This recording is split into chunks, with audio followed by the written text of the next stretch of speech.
Fala pessoal, tudo bem com vocês? Semana de treinos revela mais novidades de Mano Menezes no timão.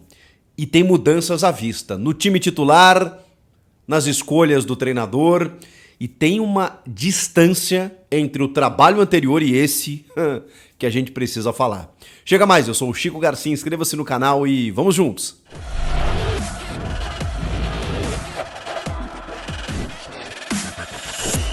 Olha, gente, eu vou dizer que é assustador. Não o que o Mano Menezes está implementando no Corinthians, não tem nada de revolucionário, nada de estratosférico, algo que a gente imagine, meu Deus do céu, chegou aqui um técnico revolucionário, arrojado e implementando ideias que a gente não conhecia, nada disso. O Mano Menezes é um técnico de futebol atualizado que consegue conversar com todas as áreas do clube e com isso tirar benefícios. Só que isso está gerando um impacto tão grande, mas tão grande, da distância, da diferença em relação ao seu antecessor. E isso me surpreende muito, de forma negativa, inclusive. Porque o Vanderlei Luxemburgo é, sabidamente, um dos grandes técnicos da história do futebol brasileiro. E é um cara que, inclusive, revolucionou, já que a gente está falando, né, usando esse termo, lá atrás, as comissões técnicas multidisciplinares. Ele foi o cara que gerou polêmica quando ele chegava num clube e dizia: olha, eu tenho 8 pessoas comigo. Porque antigamente não era assim que os clubes trabalhavam. Era um treinador, no máximo auxiliar, e o preparador físico, ele era o cara já da comissão permanente, né? Um cara funcionário do clube. Hoje também funciona dessa forma em alguns lugares. Outros treinadores preferem o preparador físico da sua confiança.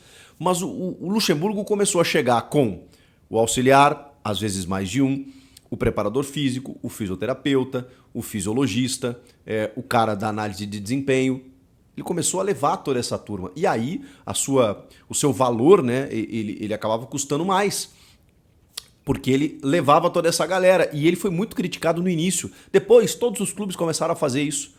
Não só os treinadores, mas os clubes a terem funcionários e profissionais para você poder ampliar o teu conhecimento. Esse era o Luxemburgo.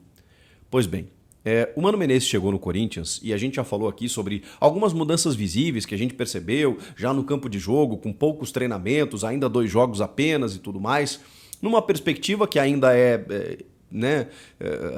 rasa, né? Porque a gente não sabe exatamente o que o Mano vai corresponder, mas pelo que a gente está vendo, aquela organização que vem de trás para frente, parar de tomar gols, linhas mais compactadas, jogadores mais aproximados, aquela coisa toda, isso no efeito prático, no objetivo final. Agora, no que diz respeito ao trabalho do dia a dia, tem algumas coisas que chamam a atenção.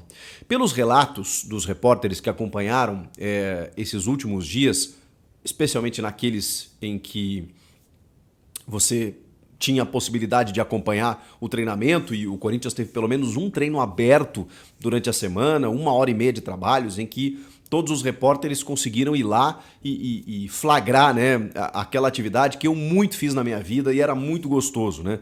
Eu já peguei uma época mais na reta final, em que os clubes fechavam bastante, que você ficava distante, ou que você, enfim, gravava o aquecimento e depois os clubes jogavam você no meio da rua, né? Tinha que sair do CT porque, enfim, você não podia observar nada, os chamados treinos fechados, uma pena. Mas também acompanhei boa parte dessas atividades. E ali você pesca muita coisa, né? Você vê o tratamento do treinador com determinados jogadores, a forma como ele trabalha, aquela ideia de campo reduzido com jogadores mais próximos uns dos outros para que o trabalho seja mais constante, não coletivos gigantescos com jogos de 2 horas, né, entre o titular e o reserva, que você tem uma simulação de jogo, mas é uma simulação de jogo em que as situações demoram a acontecer. Por isso que alguns treinadores trabalham com campo reduzido, porque aí você toca mais na bola, você consegue fazer mais correções e é dessa maneira que o Mano trabalha. A primeira informação é que a gente conseguiu colher, e isso já foi da diferença em relação ao Luxemburgo, é que o Mano parava a todo instante para fazer correções não apenas no posicionamento do jogador ou para dar algumas orientações, mas inclusive do enquadramento do atleta. Do tipo, você tá girando o corpo errado aqui, ali e tal, parava o treino a todo instante para corrigir coisas básicas. Essa já foi uma mudança significativa. A utilização de vídeos. O Luxemburgo pouco utilizava vídeos. O Mano Menezes tem utilizado, inclusive dos treinamentos, para nos bastidores, nos vestiários lá, nas reuniões com o elenco, ele conseguir fazer correções da situação e também dos jogos, evidentemente, né, em situações de jogo. O Cifute, que é o centro de inteligência do Corinthians, né, estava abandonado com o Luxemburgo. O Mano Menezes voltou a se aproximar do Cifute, que é o centro de inteligência e observação de atletas. O Bruno Maziotti, que é o fisioterapeuta, o chefe do Núcleo de Saúde e Performance, o cara que, inclusive, já trabalhou com o Mano Menezes até na China, no Shandong Luneng, e nas outras passagens que o Mano teve pelo Corinthians, obviamente foi resgatado. O Bruno Maziotti era um cara que foi pivô de uma rusga, inclusive, do técnico Luxemburgo com ele, por conta do Renato Augusto. Já falamos aqui, o Luxemburgo queria utilizar o Renato, o Bruno Maziotti entendia que não era o momento para ele voltar e esse retorno foi antecipado. E isso gerou uma discussão que o Duílio não soube contornar, né? Muito menos o Alessandro. Então, essa foi inclusive uma das situações que culminaram na saída do Luxemburgo. A situação começou a ficar insustentável também por conta disso. Fernando Lázaro, que começou o ano como treinador do Corinthians. O ex-analista de desempenho, que já tinha sido técnico interino, que foi alçado à condição do técnico principal do time profissional e que depois foi, entre aspas, rebaixado ou resgatado para sua condição de auxiliar, não mais analista de desempenho, para atuar, inclusive, né, ajudar no campo, ali no comando do dia a dia. Fernando Lázaro, apesar da importância que tem no clube, ele já está há 20 anos ali, ele já trabalhou com o Mano Menezes também, estava escanteado, largado, arquivado sob comando de Luxemburgo. Mano Menezes resgata Fernando Lázaro, que agora também, ao lado do Sidney Lobo, que é o seu fiel escudeiro, consegue fazer, auxiliar, né, no dia a dia, nos treinamentos, e a gente sabe o quanto o Lázaro é querido pelos jogadores. O quanto o Lázaro é um cara que todo mundo gostava e ele não teve resultados dentro de campo, ele visivelmente sentiu a pressão de ser técnico do Corinthians, a pressão por resultados, ele também perdeu alguns jogadores, né, ali no Paulista, acabou eliminado, enfim, e aí o Duílio teve que mexer. Mas o Lázaro até começou um trabalho interessante, ganhou do São Paulo no Morumbi, aquele jogo que foi 2-1. Ele inventou o Adson por dentro, o Juliano de segundo homem até estava jogando interessante. Ele montou um time legal ali, só que aí de repente ele perdeu uma outra peça e não conseguiu dar sequência no trabalho. O Lázaro é um cara importante e está, digamos assim, resgatado nesse trabalho do Mano Menezes. São muitas diferenças, gente. Muitas diferenças que a gente nota pelos relatos do que o Mano Menezes tem feito no dia a dia em relação ao que o Luxemburgo fazia. E, como eu disse, me espanta ao perceber que o Luxemburgo era um técnico que parou no tempo. Infelizmente, eu tenho que dizer isso. Um cara que foi gigante, tem uma história maravilhosa, afora as outras questões, né? As entrevistas coletivas ridículas, a falta de coragem nos jogos, tudo isso acabou determinando que o Corinthians, na verdade, ficou muito tempo com o Luxemburgo. A verdade é essa. E pelas informações de bastidores, né, elas dão conta de que o Duílio, observando esse trabalho do Mano ainda inicial, mas o que eu quero referir aqui é no dia a dia, no trabalho do dia a dia, é que ele está arrependido por ter demorado tanto a mexer.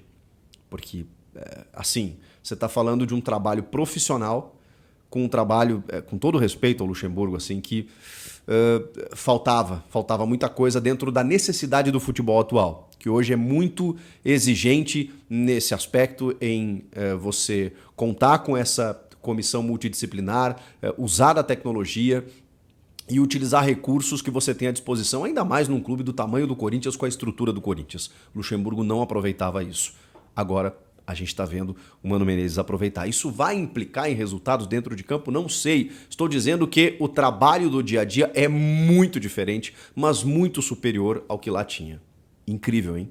Incrível que o Duílio, o Alessandro, os caras viram o que estava acontecendo ou o que não estava acontecendo e mesmo assim, deixa aí, né? é que, como eu disse para vocês, ele foi se sustentando pelos resultados nas Copas. O time chegou até uma semifinal de Copa do Brasil, chegou até uma semifinal de Sul-Americana e aí ele não quis mudar. Mas se o trabalho do dia a dia impactava tanto e mostrava tantas diferenças, poxa vida, né? Tinha que ter mexido antes. No que diz respeito ao time, a gente já está percebendo algumas coisas, eu já falei para vocês aqui, das linhas mais compactadas, uma organização maior. Durante a semana a gente pôde ver uma escalação aí, vale lembrar, Matias Rojas, seleção paraguaia, Bruno Mendes, seleção uruguaia, Guilherme Biro, seleção olímpica, Renato Augusto, ainda com dores na panturrilha, não é necessariamente uma lesão, mas uma contratura, então ele está trabalhando separadamente com o Maziotti. Moscardo também ficou alguns dias de fora, também trabalhando. Com isso, ele resgatou alguns jogadores que estavam também largados com o Luxemburgo, entre eles Fausto Vera e Matheus Araújo. Matheus Araújo, jovem da base, um meia, que teve até um espaço com o Luxemburgo, depois sumiu. E o Fausto Vera faz uma temporada horrível. Nem se compara com o Fausto Vera do ano passado. O que aconteceu? Eu prefiro acreditar que o coletivo acabou prejudicando ele, porque não é possível, né, que um jogador da qualidade dele, pelo menos do que ele demonstrou no ano passado, que ele, sei lá, tenha desaprendido, tenha nos enganado, não seja esse jogador, mais ou menos o que aconteceu com o Yuri Alberto, né, que teve um ano espetacular em 2022 e esse ano não consegue repetir. O Fausto Vera está sendo aos poucos reintegrado, e foi alvo de um alto investimento, né? Está sendo reintegrado nesse time do Mano Menezes. O Gabriel Moscardo, embora não tenha participado dos últimos treinamentos, ele está sendo testado como segundo volante. E isso eu acho muito interessante. Porque o Maicon está se adaptando muito bem a essa primeira função, de vir buscar o jogo para começar a construção. O Moscardo faz isso muito bem. Um exímio marcador, roubador de bolas e uma maturidade absurda para a idade que tem, apenas 18 anos. Mas o Moscardo, como segundo homem, pode dar um acréscimo muito bacana, porque ele é um jogador que sai para o jogo. Então, se você tem o Maicon iniciando a construção e o Moscardo se aproximando do Renato, do Juliano, do Rojas, enfim, do Yuri, pisando na área, você pode ter um acréscimo aí num jogador que daqui a pouco se torne até mais versátil e acabe rendendo mais dinheiro ainda ao Corinthians. A gente sabe que tem o Chelsea, tem outros times interessados nele. Ele é muito jovem, o Corinthians pode ter que negociá-lo, mas assim, gosto da ideia dele ser testado na segunda função. E aí tem outras situações, né? Tem a questão das laterais que estão sendo discutidas, né? O Fábio Santos vai encerrar a carreira, o Fagner está visivelmente acima do peso, fora de forma e numa temporada técnica muito ruim, só que não tem substituto, né? O Léo Maná ainda não se firmou, o Rafael Ramos já não deu resposta, ele foi testado durante a semana, juntamente do Gil Veríssimo e o Fábio Santos no meio, e aí o Fausto Vera, o Maicon, o Matheus Araújo, como eu citei, Romero, o Pedro e o Romero, o Mosquito e o Yuri Alberto. Esse foi o time base, né? Mas aí você tem o Pedro, você tem o Biro que está na seleção, você tem o Rojas que está na seleção. Enfim, é o 4-2-3-1 que o Mano gosta, com 2 pontas abertos, 2 volantes, um meia articulador e um centroavante. Essa é a ideia de Mano Menezes com as peças que ele tem. Mas você já vê uma cara, uma estrutura, um padrão, uma ideia. Se isso vai resultar em resultados, com perdão da redundância, eu não sei. Eu só sei que o trabalho que está sendo feito é profissional. É bem diferente do que acontecia. E esse relato a gente precisa fazer. E aí? Com tudo isso que eu falo para vocês, aumenta a expectativa em relação ao Mano Menezes? Ou você tá na mesma? Comenta aqui, eu quero te ouvir. Inscreva-se no canal e eu volto na próxima. Tchau!